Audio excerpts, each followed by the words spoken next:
Hello guys, what's up? In today's video, I'll show you how you can connect Cloud AI to your Roblox Studio. Let's begin. First, open up your Roblox Studio, click on AI Assistant right here, right? Then, click on the three dots, Manage MCP Servers. Enable Studio has MCP Server. Go ahead, enable this. Setup instructions. Just simply copy the JSON configuration, right? Click on this button over here. Now go ahead and open your desktop version of the cloud. If you don't have this yet, make sure to download the Windows version.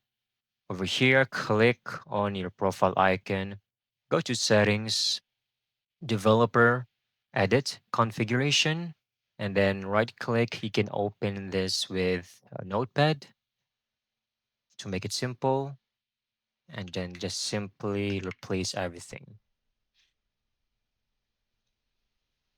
Once done, restart your Roblox Studio.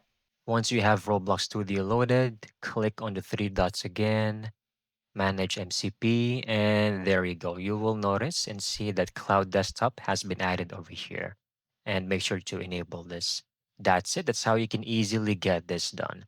Thank you so much for watching. I hope you found this video very helpful.